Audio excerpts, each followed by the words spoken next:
इस्लाम किसानी में मजदूरी का काम किया करता था। वो जो पैसे कमाता उससे अपने परिवार का पेट पालता था। बाबा ये लीजिए, पानी पी लीजिए। माशाअल्लाह मेरे बेटे, बिस्मिल्लाहिर्रहमानिर्रहीम। पानी पी के तो ऐसा लगा है जैसे सारी थकान ही मिट गई। बेटी रेशमा, ओ बेटी रेशमा, कहाँ हो? मैं कल अपने मालिक बोलता है, मालिक मुझे कुछ पैसे मिल जाते उधार तो मैं अपने घर का किराया दे पाता। अहो अब्दुल्ला भाई, घर में कोई परेशानी है? हाँ मालिक, मैं इतने नहीं कमा पाता हूँ, अपने परिवार को पेट भर खाना भी नहीं खिला पाता। 2 वक्त की रोटी का जुगाड़ कैसे होता है ये तो मेरा अल्लाह जाने। घर का भी किराया है, उसी का कर्जा हो गया है। अगर पैसे न दिए तो घर का मालिक हमें घर से निकाल देगा। अच्छा तो ये बात है, तुम एक काम क्यों नहीं? उसने कहा, मेरे पास 2 बहनें हैं जो अपने चाहिए जाके खेती बाड़ी करें और घर पे भी बच्चों का पेट पालें। इस तरह वो दो बहन लेता है, लेकर अपने घर की तरफ रवाना होता है। फिर रोजाना ही वो उस बहन के साथ खेती बाड़ी शुरू कर देता है। आहिस्ता आहिस्ता दिन गुजरते गए। जब फसल आई तो उसकी फसल बहुत अच्छी आई, तो उसने वो फसल अच्छे दामों से बेच दी। उसको बहुत अच्छे रेट मिले। इसी तरह सिलसिला चलता रहा। वो बहुत ज़्यादा खुश था। उसने शुक्रिया अदा किया। उसने कहा, नहीं ये आप ही का मेहनत का सिला है, आपने इतनी मेहनत जो की है, मैंने तो आपकी सिर्फ मदद की थी, मेहनत आपने खुद की है। एक दिन घर आता तो उसका बेटा उसको पानी का गिलास देता है और बिस्मिल्लाहिर्रहमानिर्रहीम पढ़ता है, पानी पीता है और शुक्रिया अदा करता है। लेकिन सुबह होते ही फिर दोबारा वो अपनी खेतों में हल चलाने के लिए चला जाता है। इसी तरह उसकी डेली रूटीन होती थी। फिर सुबह जाता है, हल चलाता है, फिर इसी तरह की मेहनत और मशक्क़त करने के बाद थक हार के जब वो घर वापस आता तो सुकून का एहसास करता। एक दिन वो वहाँ से निकला तो वो एक बाग में चला गया। उस बाग में उसने देखा कि बहुत ही अच्छे फल लगे हैं। मैं वहाँ से तोड़ता हूँ, खाता हूँ। लेकिन वहाँ से एक पुल गुजरता था, उस पुल को उसने क्रॉस करके जाना था। उसके नीचे से नदी बहती थी, तो क्रॉस करके उसका पाँव फिसल गया। फिसलने के बाद उस नदी में गिर गया। वहीं साइड पर कुछ लोग काम कर रहे थे जो उसको देख लेते हैं, लेकिन वो नदी में डूब जाते। जब घर वालों को पता चलता, घर वाले बहुत परेशान होते हैं। उसका बेटा स्पेशल से अपने बाबा से बहुत प्यार करता है। उसको बाबा की बातें याद आना शुरू हो जाती हैं, लेकिन वो इस तरह बाबा की बातें याद करके दिल भर के रो रहा था। लेकिन उसको परेशानी के हाल है, वो घर से बाहर आता है और बाबा की यादों के साथ लिपक होता है। लेकिन आज उसके बाबा दुनिया में नहीं रहे।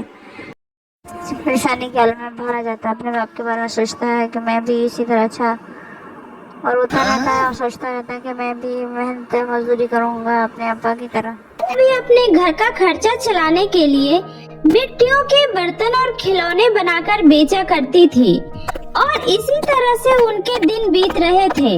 तभी एक बार की बात है, गांव में एक भयानक तूफान आता है और उस तूफान में मंगू और उसकी पत्नी अपने जान से हाथ धो बैठती है। और उनके जाने के बाद भोला और मिष्टी अनाथ हो जाते हैं। उनके पास अपने घर चलाने का भी कोई साधन नहीं होता है और धीरे धीरे उनकी परिस्थितियां बिगड़ने लगती है। दीदी, मुझे बहुत तेज भूख लगी है और हमारे पास खाने के लिए कुछ भी नहीं है, तो हम लोग क्या करेंगे दीदी?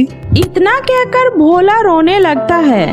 उसी समय मिष्टी कहती है, भोला इस तरह हिम्मत नहीं हारते, मैं हूँ ना तुम्हारे साथ। मैं तुम्हारे लिए कहीं ना कहीं से खाना लेकर आती हूँ, तुम मेरा यही इंतजार करो। उसके बाद मिष्टी बाहर जाती है और अपनी पड़ोस वाली चाची से थोड़ा सा खाना मांग कर ले आती है और अपने भाई को खिलाती है और कहती है, भोला हम इस तरह से अपना जीवन नहीं गुजार सकते, हमें आगे बढ़ने के लिए कुछ न कुछ तो करना ही होगा। क्यों ना मैं भी माँ की तरह मिट्टी के बर्तन बनाकर बेचूं? इस तरह से हमें कुछ पैसे भी मिल जाएंगे और हम लोग अपना घर भी चला पाएंगे। हाँ दीदी, आप बिल्कुल सही कह रही हो। मैं भी आपके मिट्टी के बर्तन बनाने में मदद करूँगा। और उसके अगले दिन से मिष्टी मिट्टी के बर्तन बनाना शुरू कर देती है और भोला भी उसकी मिट्टी के बर्तन बनाने में मदद करता है। और जब वे लोग बाजार में उसे बेचने जाते हैं तो उनसे वह बर्तन कोई भी नहीं खरीदता है।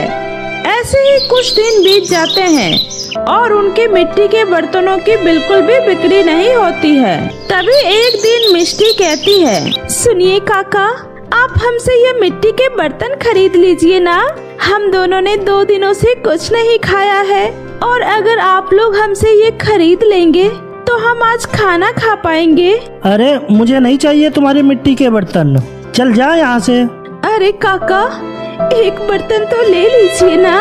अरे तुझे एक बार में बात समझ नहीं आती? मुझे नहीं चाहिए तुम्हारे ये बर्तन, और दोबारा मुझे परेशान किया ना तो ये तेरे सारे बर्तन उठा के तोड़ दूंगा। काका की ऐसी बातें सुनकर मिष्टी दुखी होकर अपने भाई को लेकर वहाँ से चली जाती है। तभी भोला मिष्टी से कहता है, दीदी अब हम लोग क्या करेंगे? हमारा तो आज भी कोई बर्तन नहीं बिका, तो क्या आज भी हमें भूखा रहना पड़ेगा? नहीं भोला, तुम चिंता मत करो, मैं तुम्हारे लिए कहीं न कहीं से आज खाना लेकर जरूर आऊंगी। इतना कहकर जब ये लोग जंगल के रास्ते से घर जा रहे होते हैं, उसी समय मिष्टी को किसी के कराहने की आवाज सुनाई देती है। भोला, मुझे लगता है कोई दर्द से करा रहा है, शायद उसे हमारी मदद की जरूरत है। चलो चल कर देखते हैं। उसके बाद वे दोनों उस आवाज का पीछा करते हुए वहां पहुंचते हैं तो देखते हैं कि एक बूढ़ी औरत वहां पर बेहोश पड़ी होती है। अरे दादी माँ, क्या हुआ आपको? उसके बाद मिष्टी उनके मुंह पर कुछ पानी के छींटे मारती है और कहती है, दादी माँ आप ठीक तो है ना? हाँ बेटी, मैं ठीक हूँ, तुम्हारा बहुत बहुत शुक्रिया बेटी। लेकिन दादी माँ, आप इस घने जंगल में क्या कर रही हो? कुछ नहीं बेटी, वो मैं बहुत दूर से आई हूँ और रहने के लिए कोई ठिकाना ढूंढ रही थी। अचानक मुझे चक्कर आ गया और मैं बेहोश हो गई। दादी माँ, अगर आपको ठीक लगे तो आप हमारे साथ हमारे घर पर रह सकती हो। लेकिन बच्चों, तुम्हारे माता पिता क्या कहेंगे? दादी माँ, हमारे माता पिता नहीं हैं, हम लोग अनाथ हैं। हाँ दादी माँ, हम लोगों के माता पिता अब इस दुनिया में नहीं है, इसलिए हम लोग अपना पेट पालने के लिए ये मिट्टी के बर्तन और खिलौने बनाकर बेचते हैं। तुम लोग बहुत ही बहादुर हो बेटे, जो इतनी छोटी सी उम्र में भी इतनी मेहनत कर रहे हो। हाँ दादी माँ, हम लोग मेहनत तो कर रहे हैं, लेकिन हमारी इस मेहनत को किसी को भी नजर ही नहीं आती। कोई हमसे ये बर्तन और खिलौने नहीं खरीदता दादी माँ। कोई बात नहीं बच्चों, अब तुम लोग चिंता मत करो, मैं आ गई हूँ ना।